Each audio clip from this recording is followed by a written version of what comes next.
नमस्कार, अग्निपथ देख रहे हैं आप और मैं हूं आपके साथ राखी। बात करेंगे एक्शन में सरकार, नहीं बचेंगे गुनहगार की। दरअसल इंदौर, जिसे देश का सबसे स्वच्छ शहर माना जाता है, वहां नलों से आने वाला पानी अब जहरीला साबित हो रहा है। भागीरथपुरा इलाके में दूषित पानी पीने से करीब 14 लोगों की मौत हो चुकी है, जबकि हालांकि ये आधिकारिक आंकड़ा नहीं है। कई लोग गंभीर रूप से बीमार हैं। मुआवजा घोषित कर अफसरों को बर्खास्त और निलंबित किया गया है, लेकिन सवाल ये उठता है कि क्या इंसानी जान की कीमत केवल मुआवजे तक सीमित है? आपको बता दें कि इंदौर के भागीरथपुरा में सप्लाई हुए जहरीले पानी से अब तक 14 जानें जा चुकी हैं। शुक्रवार सुबह ही एमवाईएच में भर्ती 68 वर्षीय गीताबाई की मौत हो गई। जांच रिपोर्ट के अनुसार पानी पीने योग्य नहीं था। पानी में खतरनाक बैक्टीरिया पाए गए हैं। नगरीय प्रशासन मंत्री और स्थानीय विधायक कैलाश विजयवर्गीय ने कहा कि इस घटना के लिए मैं खुद को जिम्मेदार मानता हूं। उन्होंने कहा, रहवासी कई दिनों से गंदे पानी की शिकायत कर रहे थे कि भागीरथपुरा के पार्षद ने निगम आयुक्त को इसकी शिकायत की थी। इसकी एक कॉपी उन्होंने मुझे भी दी थी, उसे भी मैंने निगम आयुक्त को भेज दिया था।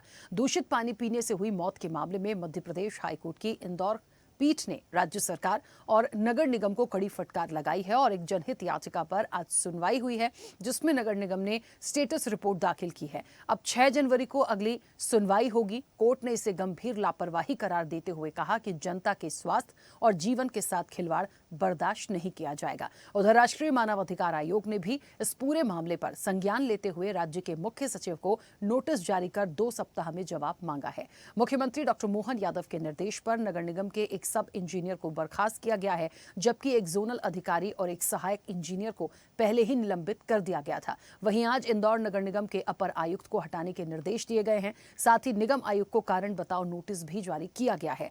पूर्व मुख्यमंत्री उमा भारती ने कहा कि इंदौर में गंदे पानी पीने से हुई मौतें हमारी सरकार को शर्मिंदा कर गईं। तो वहीं कांग्रेस अध्यक्ष जीतू पटवारी ने इस मुद्दे पर सरकार को घेरा है। आज इसी पर हम विस्तार से देखिए चर्चा करेंगे। कुछ प्रतिक्रिया आई हैं, पहले वो आपको सुनाते हैं।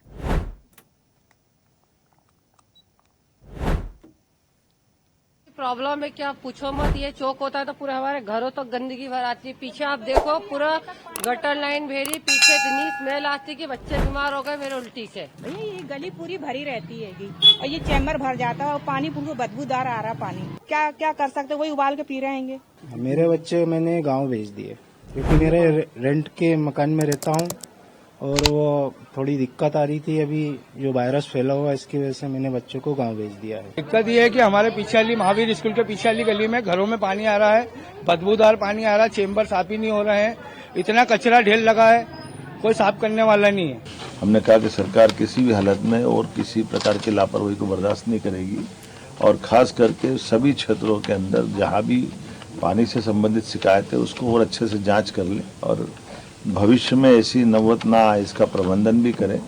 मुख्यमंत्री जी और कैलाश विजयवर्गीय जी, मेयर से लेके सारे लोग मैदान में हैं और परिजनों के संपर्क में हैं और मरीजों की बेहतर से बेहतर व्यवस्था हो उसका ध्यान रख रहे हैं। सीवरेज का पानी है जो मुझे लगता है कि चौकी के पास जो हमें साइन मिला वो वहाँ पर वही स्थान सबसे प्रमुख है।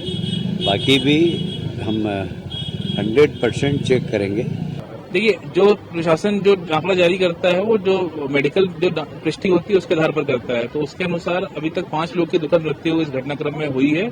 और जो आंकड़े हमको अन्य सोर्सेज से आ रहे हैं, जैसे आपके माध्यम से या स्थानीय जनप्रतिनिधि माध्यम से, तो उसकी भी हम लोगों ने आज जो एमवाई में बैठक हुई थी उसमें उनके सीनियर डॉक्टर्स की टीम बना दी है। वो उनकी एनालिसिस करके और फिर हम लोग जो अपनी रिपोर्ट होगी उसके हिसाब से अपडेट करेंगे। ये रणनीतिक तौर पर भारतीय जनता पार्टी इंदौर वासियों अधिकारियों के माथे पर अपने भ्रष्टाचार को छुपाना चाहती है।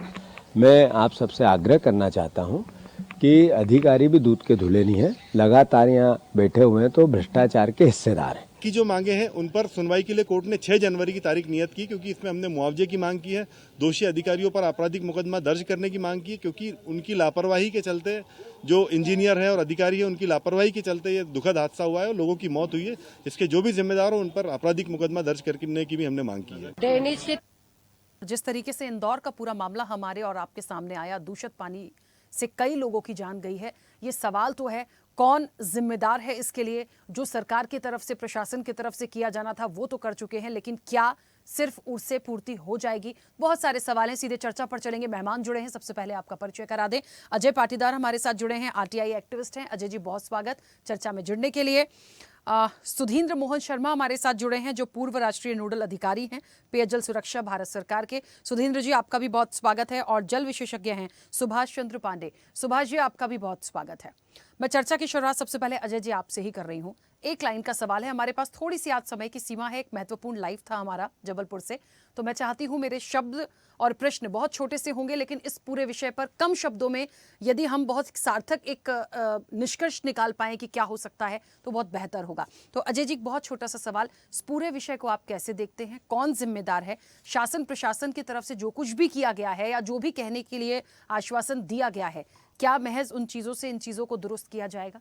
देखिए, बहुत बड़ी लापरवाही है। जब कमिश्नर को पता था, पार्षद के माध्यम से भी शिकायत भी आ चुकी थी, यहाँ तक कि मंत्री जी ने स्वयं उनको अगर लिख दिया था कि दूषित पानी है और इससे लोगों को नुकसान हो सकता है, तो इस पर संज्ञान लेकर कार्रवाई क्यों नहीं की गई? और साफ तौर पे देखा जाए तो प्रशासन पूरी तरह से जिम्मेदार है उन लोगों की मौत का। जो गंदा पानी पीकर लोगों की मौत हुई है, अगर उस पर पहले कार्रवाई हो जाती तो आज खाना पूर्ति करने की आवश्यकता नहीं पड़ती। आपने मुआवजे के नाम पर भी खाना पूर्ति की है और वहीं देखा जाए तो कार्रवाई के नाम पर भी खाना पूर्ति हुई है। जिस जिम्मेदार कमिश्नर को कार्रवाई करनी थी, मात्र उसे कारण बताओ नोटिस दिया गया है और उन निचले अधिकारियों को हटाया गया है जो एक वार्ड और जोनल लेवल पर होते हैं। तो किसी बड़ी कार्रवाई की दरकार क्या हम सरकार से नहीं कर सकते? और देखा जाए तो किसी की जान से बढ़कर मुआवजा नहीं होता। जनता साफ पानी चाहती है, आपकी जिम्मेदारी थी उन्हें साफ पानी देना। अगर आप ऐसा नहीं कर पाए हैं तो उसे समझिए और कोई बड़ी कार्रवाई करिए। आगे से किसी भी निगम में ऐसा ना हो, सरकार की ये जवाबदारी बननी चाहिए। बिल्कुल। सुधींद्र जी, मुझे सुन पा रहे हैं? जी बिल्कुल। हाँ, आपको मेरी आवाज आ रही है? हाँ, आपकी आवाज पहुंच रही है। सर, एक बहुत सीधा सा प्रश्न है। ये बात सच है, क्योंकि पेयजल सुरक्षा को आप बहुत नजदीक से देखे हैं, समझते हैं। ये सारी जो जिम्मेदारियां होती हैं, मुझे लगता है हर एक व्यक्ति की अपनी जिम्मेदारी है। शासन प्रशासन में निगम के अंतर्गत तमाम जिम्मेदारियां हैं, तो उनकी अपनी एक जिम्मेदारी होती है। ये जो पूरा मामला आया है, मुख्य रूप से जिम्मेदार किसे मानते हैं? जी, पेयजल सुरक्षा का एक बहुत महत्वपूर्ण कंपोनेंट होता है जल गुणवत्ता। अगर आप अच्छी जल गुणवत्ता का पानी प्रदाय नहीं कर पा रहे हैं तो ये मान लीजिए कि आप जल प्रदाय नहीं कर रहे हैं। ऐसा बिल्कुल स्पष्ट हमारी गाइडलाइंस में है। जो गाइडलाइंस है CPHO की, जो ministry of housing and urban affairs, जो हमारा भारत सरकार का मंत्रालय है, वो जारी करता है। और मार्च 2024 में उसका अपडेटेड वर्जन भी आया है। उसमें बिल्कुल क्लियरली लिखा हुआ है कि जो हमारे डिस्ट्रीब्यूशन नेटवर्क्स हैं उनमें वाटर क्वालिटी सैंपलिंग किस फ्रीक्वेंसी पे और किस तरीके से होना चाहिए। फॉर एग्जांपल, इंदौर की अगर पॉपुलेशन 30 लाख है तो वहां पे 1 लाख लोगों की सैंपलिंग, 1 लाख लोगों के लिए सैंपलिंग जरूरी है पर डे, ताकि महीने में एक बार सभी का नंबर आ जाए। अब 1 लाख के लिए 10,000 पे एक सैंपल लेना है, मतलब पूरे इंदौर में रोज 10 सैंपलिंग होना जरूरी है पानी की।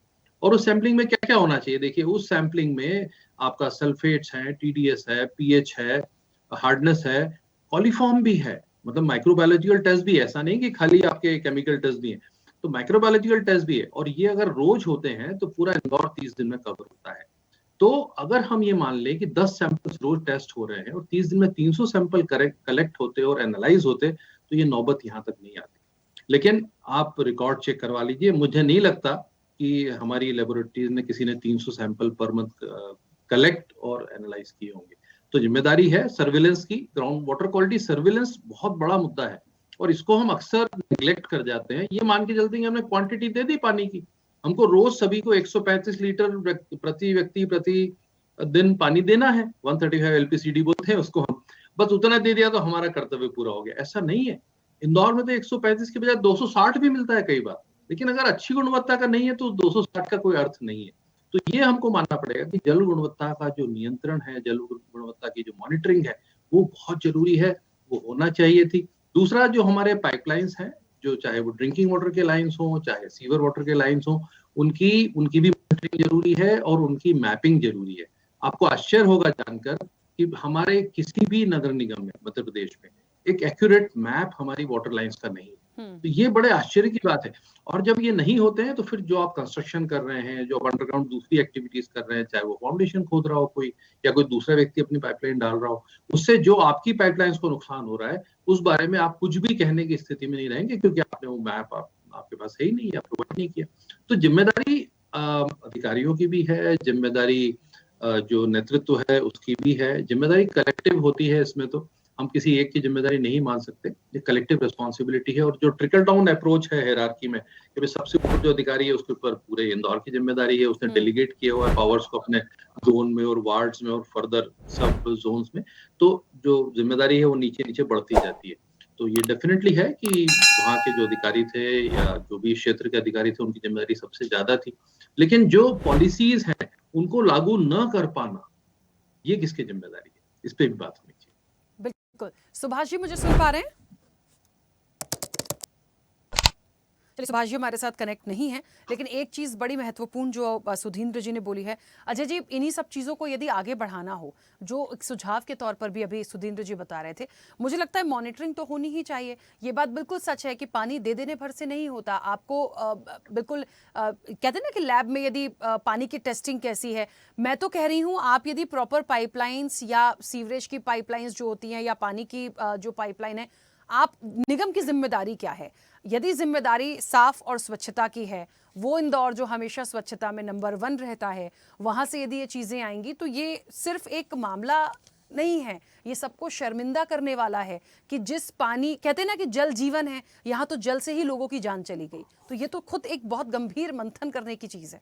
देखिए, सबसे बड़ी बात यह है कि जब कोई मामला सामने आता है उसके बाद ही अगर देखें तो हर जगह पर सारी टेस्टिंग भी शुरू हो जाती है और वहीं पर वो पानी जो हम दे रहे हैं उसके सीवेज के साथ कनेक्ट होने की और ना होने की सारी चीज़ें जांच कर ली जाती है, पर तब की जाती है जब कोई ना कोई लापरवाही हो जाती है। भोपाल में भी आप देखेंगे नर्मदा का पानी आता है, आप देखेंगे तो कहीं ना कहीं सीवेज लाइनों से कनेक्ट होकर वो जाता है, या कहीं ना कहीं उनके जो वाल्व हैं वो बड़े बड़े से चैम्बर्स बनाए जाते हैं, उन चैम्बर्स के अंदर कीड़े लगने लगते हैं, कजियां जम जाती है, वही चैम्बर का पानी बारिशों में जो भरा रहता है या नर्मदा पाइपलाइन का पानी उसमें जाता है, फिर वही पानी कहीं ना कहीं से उसमें चले जाता है, जिसके कारण पानी में बदबू भी लगातार आती है, वो पीने योग्य भी नहीं बचता। तो ये जिम्मेदारी है किसकी? जैसा कि अभी हमें बताया गया कि उसकी टेस्टिंग होनी चाहिए, तो कोई भी, मुझे नहीं लगता कि कोई निगम ऐसा है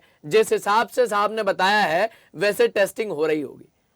आज जब इतना बड़ा मामला सामने आ गया तो भोपाल में भी तरह तरह अगर देखेंगे वार्डों में, जोनों में जांचें शुरू हो गई पानी की, पर इससे पूर्व जांचें नहीं हुई है। आप जितनी भी पानी की टंकियां हैं उनके नीचे से जो सप्लाई के चैम्बर्स हैं उनको जाकर आज भी देखेंगे तो कहीं ना कहीं कुछ वार्डों में बहुत ज्यादा गंदगी उनमें जमी हुई मिल जाएगी। तो पूरी तरह से जिम्मेदार जो लोग हैं या जिम्मेदार जो अधिकारी हैं उनको उस मामले पर कार्रवाई करनी चाहिए, निरंतर उसकी जांच करनी चाहिए, और जो जनप्रतिनिधि है उनका दायित्व है कि उस वार्ड की, उस जोन की या उस निगम की जनता ने उनको चुनकर भेजा है तो उनकी जिम्मेदारियां भी हैं कि जरा वो इन पानी के चैम्बरों में उतरकर देख लें कि उनकी आवाम को और उनकी जनता को पीने लायक पानी साफ सुथरा मिल भी रहा है या नहीं, क्योंकि बेसिक चीज है पानी, हवा, ये अगर हम नहीं दे सक रहे हैं जनता को या साफ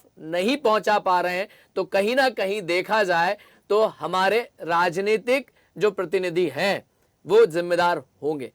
केवल चुनाव और चुनाव में वोट लेने तक ही सीमित ना रहे, जनप्रतिनिधि को इन चैम्बरों में भी उतरकर जनता की साफ सुथरी पानी की व्यवस्था करनी पड़ेगी।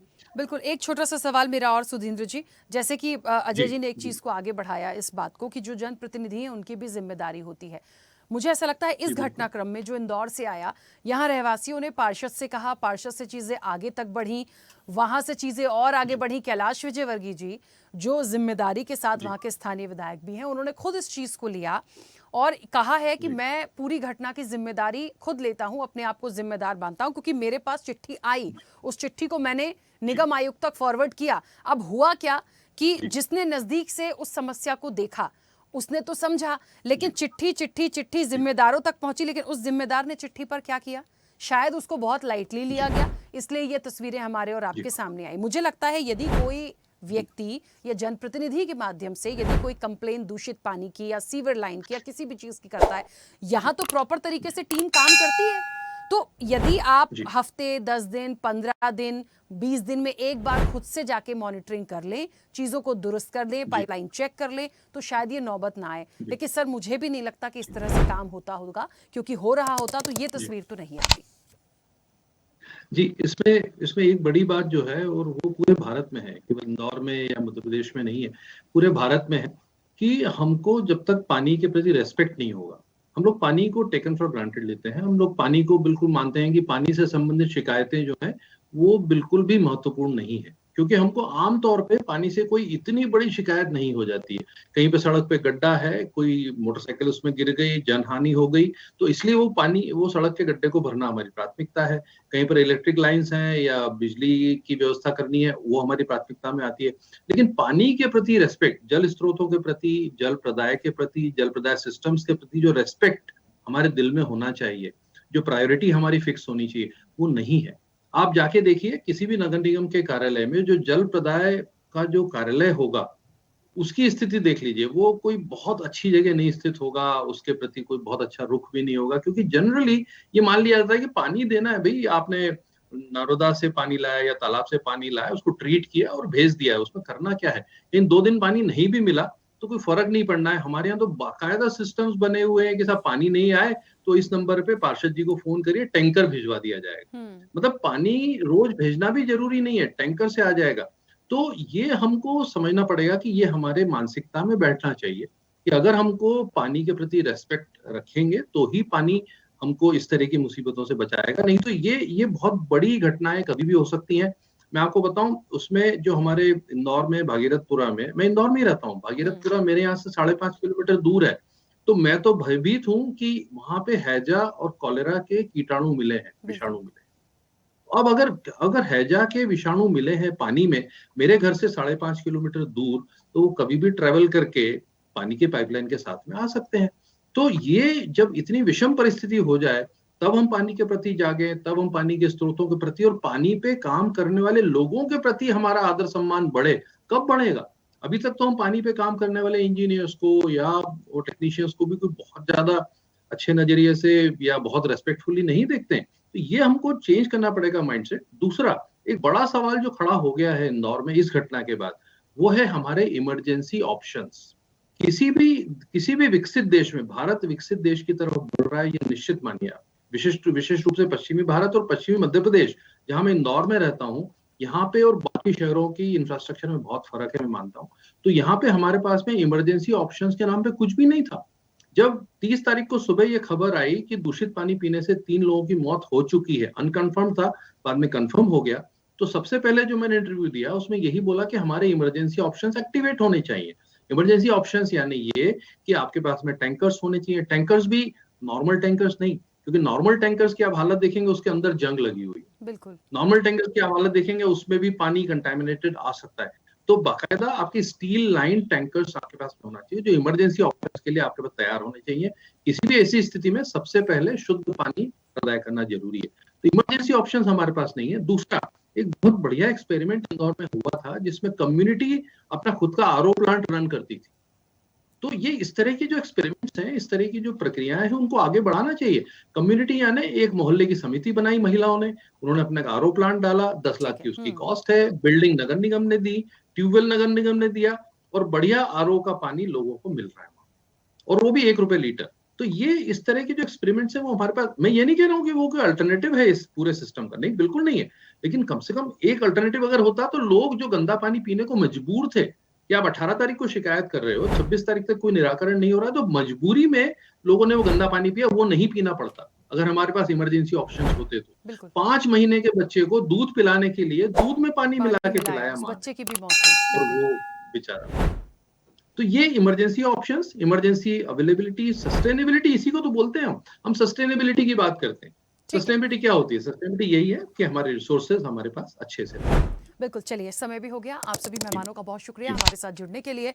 देखिए, एक बात तो है, जिम्मेदारी तो है, और जो जिम्मेदार हैं, अब क्योंकि एक एक्शन लिया गया, बर्खास्तगी की गई है, निलंबन की कार्रवाई की गई है, लेकिन इस तरह की जो एक घटना हुई है दोबारा ना हो, इसको लेकर थोड़ी सी सख्ती की जानी चाहिए। अभी तो ठीक है, सारी चीज़ों पर कार्रवाई हो रही है, लेकिन जिस परिवार का सदस्य गया है उसके बारे में सोचिए। तो जहां तक सरकार ने एक्शन लिया है, आने वाले समय में ये चीज़ें नहीं दोहराई जाएंगी, ये एक उम्मीद की जा सकती है, लेकिन लगातार मॉनिटरिंग जो है वो बेहद जरूरी है। चर्चा में इतना ही। बने रहिए स्वदेश न्यूज के साथ। सबसे पहले देश। ऐसे ही वीडियोस के लिए लाइक करें, शेयर करें, फॉलो करें। YouTube पर जाकर सब्सक्राइब कर बेल आइकन दबाना ना भूलें, और ताजा अपडेट्स के लिए swedeshlive.com पर जरूर जाएं।